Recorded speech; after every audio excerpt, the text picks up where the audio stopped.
राहुल गांधी यांची न्याय यात्रा येत्या 12 फेब्रुवारीला नंदुरबार जिल्ह्यात येणार आहे। त्यानिमित्त जाहीर सभेचे आयोजन नंदुरबार येथे करण्यात येणार आहे। त्यानिमित्त आज माजी मंत्री व काँग्रेसचे ज्येष्ठ नेते बाळासाहेब थोरात यांच्या उपस्थितीत काँग्रेस पदाधिकाऱ्यांची आढावा बैठक घेण्यात आली। या बैठकीला काँग्रेसचे माजी मंत्री आमदार केसी पाडवी, आमदार शिरीष नाईक, जिल्हा परिषद उपाध्यक्ष सुहास नाईक उपस्थित होते। यावेळी बाळासाहेब थोरात यांनी होणारा सभेच्या जागेची पाहणी केली। नंदुरबार जिल्ह्याचे महत्त्व अनन्यसाधारण आहे। काँग्रेस व गांधी कुटुंब यांनी नंदुरबार जिल्ह्याला नेहमी महत्त्वाचे स्थान दिले आहे। भारतातील महत्त्वाचे ठिकाण कोणते असेल तर ते नंदुरबार जिल्हा आहे।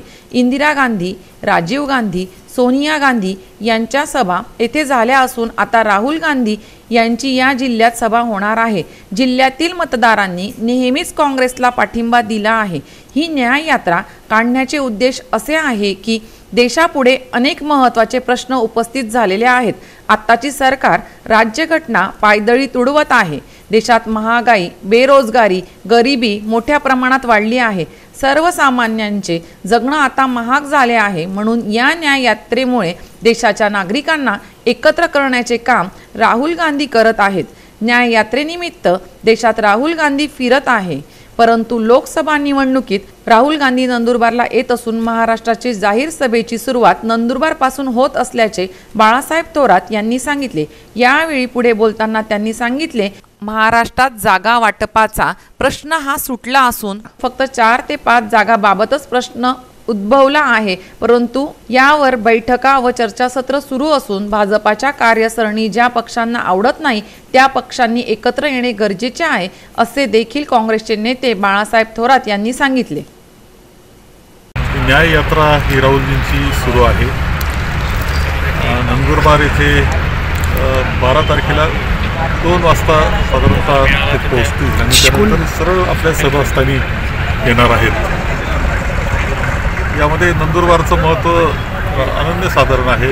आपल्या स्वातंत्र्याच्या चळवळीमधलं, इतिहासामधलं आणि विशेषतः काँग्रेससाठी आणि गांधी कुटुंबासाठी हे तर नेहरू गांधी कुटुंबाकरता एक अत्यंत महत्त्वाचं ठिकाण हे नंदुरबार कायम राहिलेलं आहे। त्यांच्या दृष्टीनं सुद्धा भारतातलं कोणती जागा त्यांना सर्वात प्रिय वाटते असं म्हटलं तरी नंदुरबारचा वरचा क्रमांकानं ते सांगतील।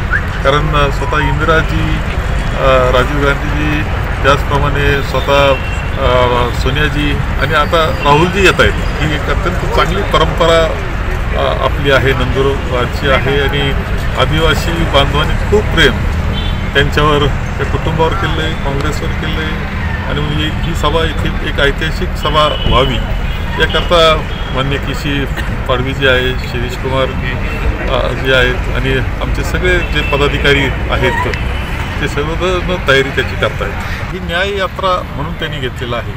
जे देशापुढचे प्रश्न आहेत, आज जो लोकशाहीचा प्रश्न आहे, घटनेचं राज्यघटने पायदळी तुडवली जाते हे प्रश्न आहे, बेरोजगाराचे प्रश्न निर्माण झाले, महागाई प्रचंड झालेली आहे, अन्याय प्रचंड पद्धतीने गरीब माणसावर होतो आहे, सर्वसामान्याचं जीवन कठीण झालेलं आहे महागाईनं, हे अनेक प्रश्न या देशापुढं या 10 वर्षामध्ये निर्माण झालेले आहेत आणि त्या बाबतीतला न्याय मागणारी अशा प्रकारची यात्रा राहुलजी हे करतायत आणि लोकसभेची निवडणूक येऊ घातलेली आहे। अगदी तिच्या तोंडाशी असतानाच नंदुरबारला ते येत आहेत, हे अत्यंत महत्त्वाचं आहे। यामध्ये आमचे आघाडीचे जे सहकारी आहेत, काँग्रेसचे आमची आघाडी राज्याच्या पातळीला आणि देशाची आघाडीचे इंडियाचे जे आहेत सर्वजण ते तर मुंबईमध्ये एकत्र पद्धतीनं सभासुद्धा करणार आहेत।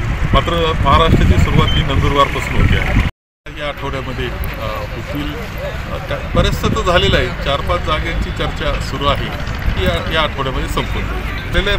बाकी 4-5 जागा अशा आहे की आमचं कसं आहे की याच्यावर इलेक्टिव्ह मेरिट हे आम्ही पाहिलेलं आहे आणि मग असं असतं का आमच्यातले 2 पक्ष असं म्हणू शकतात की इथं आमचा निवडून येऊ शकतो, आम्ही म्हणतो आमचा निवडून येऊ शकतो, हे सगळं चाललेलं आहे। यापेक्षा जादा काही प्रश्न नाही येते। आम्ही बैठका त्यांच्यावर करतोय, चर्चा बी सुरू आहे आणि जे सर्वजण जे आहे की जे लोकशाहीवादी आहेत, राज्यघटनेला मानणाऱ्या आम्ही आहोत, भारतीय जनता पक्षाची कार्यपद्धती आणि विचारसरणी ज्यांना योग्य वाटत नाही त्या सगळ्यांनी एकत्र यावं हा प्रयत्न आमचा आहेच आहे आणि त्यामुळे आम्ही त्यांच्याशी चर्चा करतो आहोत। साधारण हा विषय संपून जाईल।